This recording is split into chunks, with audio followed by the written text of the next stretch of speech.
Non mais c'est très bien que papy se soit fait vacciner, mais c'est pas... Mais parce que c'est pas ce genre de nouvelles qu'on met dans le journal. Non, bah écoute, ça sert à rien de discuter, tu lui diras que je suis très content pour lui en tout cas. Et puis il faut que je te laisse là, parce qu'on va tourner, hein. Allez, passe une très bonne journée. Salut. Salut Strasbourg, voici les grands titres du JTBN. Ce soir, découvrez une entreprise alsacienne innovante qui a fait de ses serres connectées une affaire florissante. On parlera du nouveau projet de Xavier Niel, puis je vous en dirai plus sur ces toilettes intelligentes qui devraient bientôt révolutionner notre expérience du trône. On retrouvera bien sûr notre stagiaire Najim, et voilà cette histoire grâce à qui vous vous coucherez moins con. Strasbourgeois, bonsoir, et bienvenue dans la 10e tout de même édition du JT des bonnes nouvelles. Que des numéros 10 dans ma team. Allons faire un tour du côté de Molsheim. Depuis 2015, la start-up alsacienne MyFood développe des serres de culture high-tech. En 2020, la société présentait son projet au CES de Las Vegas, rendez-vous mondial des nouvelles technologies. C'est notre reportage de la semaine réalisé par David Lehec. MyFood, c'est une société qui a été fondée il y a 5 ans par 3 fondateurs. En fait, ils se posaient des questions sur ce qu'ils faisaient au quotidien et ils se sont dit que ça n'avait plus de sens. Que l'alimentation, les salades venaient de dizaines de milliers de kilomètres, qu'on mangeait des choses pleines de pesticides, que c'était pas bon pour la santé. Et l'idée, c'est vraiment d'améliorer l'alimentation des gens et de permettre de les rendre un peu plus autonomes en se nourrissant avec des fruits et légumes qui sont produits chez eux. On fournit des serres qui sont clés en main, customisées selon les besoins des utilisateurs. Et ensuite, on les accompagne pour être sûr qu'ils réussissent leur production. Alors vous voyez autour de moi, il y a pas mal de salades, il y a des aromates. Dans les bacs de culture, ici en bas, dans les bacs de perma, il y a des fraises, des pois. On peut mettre des tomates, on peut mettre des cucurbitacées, des choses assez surprenantes, des melons. Et dans les tours de culture aussi qui sont derrière moi, vous pouvez mettre des courgettes, des tomates, des aubergines. C'est très très varié. Les serres sont simples d'utilisation puisqu'il y a un support communautaire de par toutes les personnes qui disposent d'une serre comme ça. Donc on les appelle les pionniers, ce qui permet à chacun d'apporter ses conseils d'utilisation. Aussi, on a la possibilité de suivre les paramètres de culture sur son téléphone, notamment au niveau des conditions de croissance pour l'aquaponie avec le pH.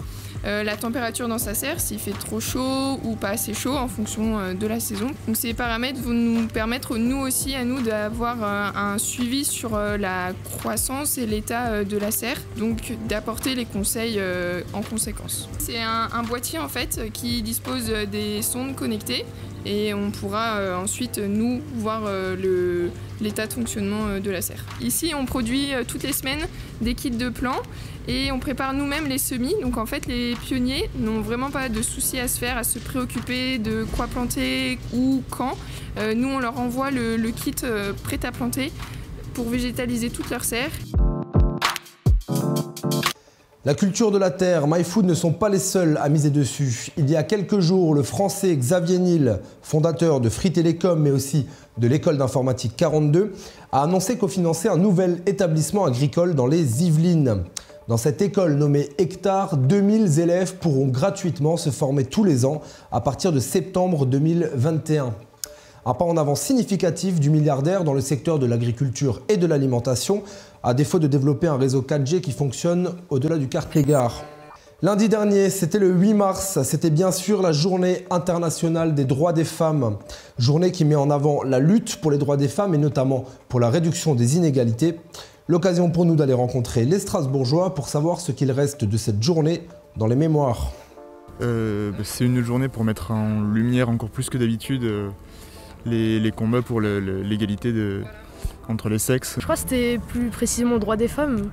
Ouais, exact. Donc c'est quand les femmes ont obtenu leur droit de vote. Ok, pas mal. C'est pas qu'une évolution des lois, c'est une évolution des mentalités. Et je pense que c'est ça le plus dur, quoi. Chez les femmes aussi d'ailleurs, hein, qui souvent acceptent encore beaucoup de compromis, surtout au niveau domestique. À l'égalité, il reste encore du chemin à faire sans doute. La représentation des femmes dans les postes à décision. Ça fait 42 ans qu'elle existe cette journée, est-ce que vous avez l'impression qu'aujourd'hui, les hommes et les femmes sont égaux? Pas du tout. Moi je suis pas du tout d'accord sur niveau ça. Au niveau du travail. Certains hommes sont quand même bons et tout ça, et ils sont vraiment exceptionnels, mais d'autres sont vraiment des Voilà, et je pense que c'est ceux-là qui sont plus le mis en valeur, alors que c'est un peu décevant parce qu'il y a quand même des hommes qui se sont battus pour nous. Moi je pense que chacun doit rester dans son rôle et puis c'est tout, voilà.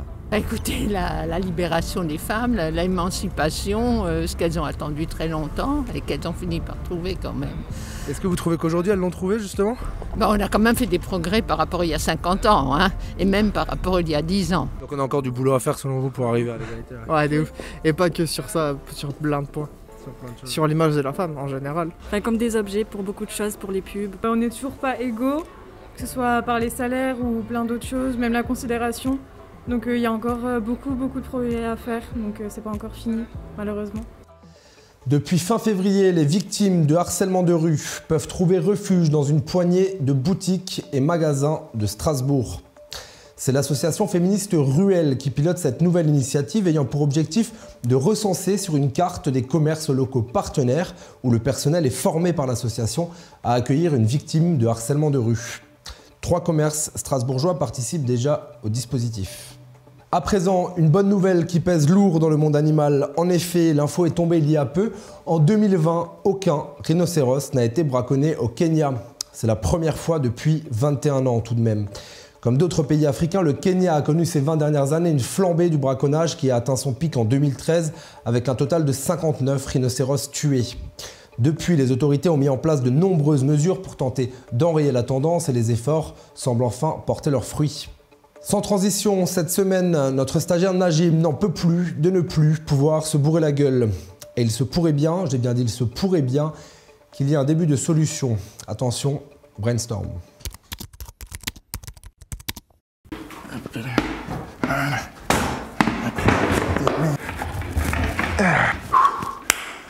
Bon les gars, hier j'ai regardé BFM TV et je sais comment on va faire pour ouvrir les bars. Ce qu'il faut, c'est vacciner tout le monde. Comment on fait pour vacciner tout le monde? C'est simple. Ce qu'il faut, c'est d'abord passer par les vieux qui sont influents. Le pape, Michael Jordan. Jacques Chirac, il est mort? Ben, il avait qu'à se faire vacciner. Ensuite, ce qu'on va faire, c'est qu'on va travailler sur du cycle court.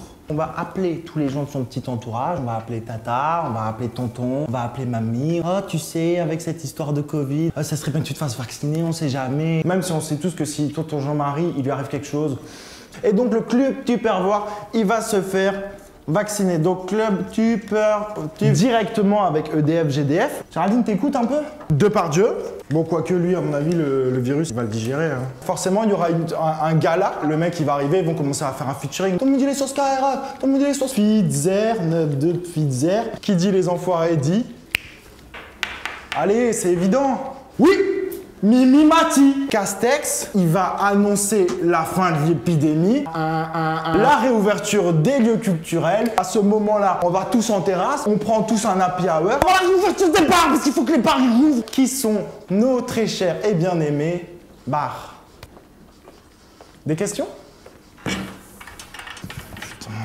gars, est-ce que quelqu'un a vu le paperboard par hasard? Najim, t'as vu le paperboard par hasard? Ah, je savais pas qu'on avait un paperboard.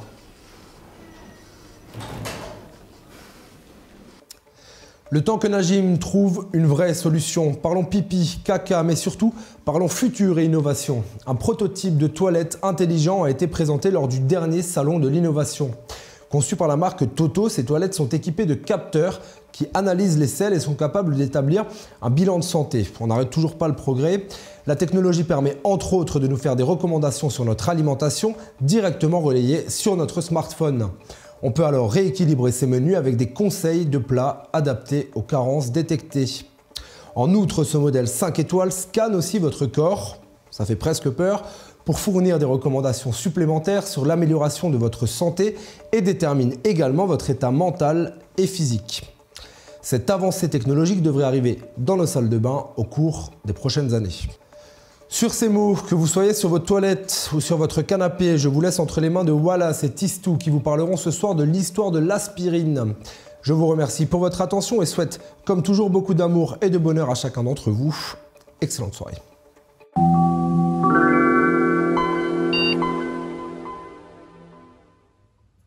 Oh non, faut qu'on trouve le sujet de chronique pour demain. Oh non, gros, c'est mort. Hein. Moi, j'ai des nains, ils sont en train de taper dans mon cerveau, là. C'est dead. C'est quoi ça? Acide? Acétyl salicylique. Hey, Sid! Salicylique. Acétyl, jette un prix, ça va commencer.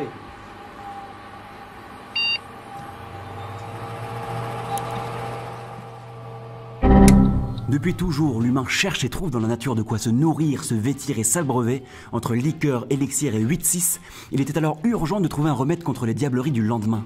En effet, dès l'Antiquité, l'être humain se soigne avec les préceptes de l'aspirine, l'acide salicylique, qui se trouve dans bon nombre de plantes et arbres comme la saule ou la reine des prés. On retrouve par exemple dans un des plus anciens traités médicaux connus, le papyrus Ebers, la description du processus de décoction des feuilles de saule, alors utilisées pour soulager douleurs et fièvres. Ce remède traversa les âges, d'Hippocrate au pasteur Edward Stone qui en 1763 décrit dans une lettre adressée à la Royal Medicine Society les similitudes scientifiques entre les propriétés de l'écorce de saule et de quinquina. Dite herbe des jésuites, elle était utilisée par les Indiens quechua pour soigner les états fiévreux. Pour l'anecdote, mon pote, Stone complètement défonce un gérard de l'écorce de saule et c'est son goût super amer qui lui fit faire le lien avec son pochon d'herbe des jésuites, m'amène. Comme quoi, un bon royal, ça fait pas de mal. Suite aux recherches d'Edward Stone, le pharmacien Pierre Giléroux, en appliquant le même procédé d'extraction de la quinine en 1829, parvient à récolter le principe actif de l'écorce de saule qu'il nomme salicyline. Petit bémol, de terribles brûlures d'estomac, les frères. Mais dis donc, mon bon Wallace, si tant est que Strasbourg regorge de nombreuses tavernes, quel lien direct avec l'aspirine? J'allais y venir, mon cher Tistou. Charles Gerhardt, un chimiste strasbourgeois, sera le premier à parvenir à synthétiser la salicyline, qu'il appela acéto-salicylique. Si sa découverte corrigeait les défauts de la salicyline, elle était toutefois encore impure. Et il mourut dans l'ombre 3 ans plus tard. L'aspirine sera finalement découverte par le chimiste allemand Felix Hoffmann, employé chez Bayer, qui reprit les travaux du bon Gerhardt et parvient en 1887 à synthétiser l'acétyl pur. Cette synthèse est commercialisée en 1899 sous le nom d'aspirine, A pour acétyl et spire pour reine des prés. En tout cas, si les Allemands nous ont bien vodka dans cette histoire, il se peut toutefois que 2 lumières strasbourgeoises soient les acteurs de la révolution pharmaceutique de demain. Splendide!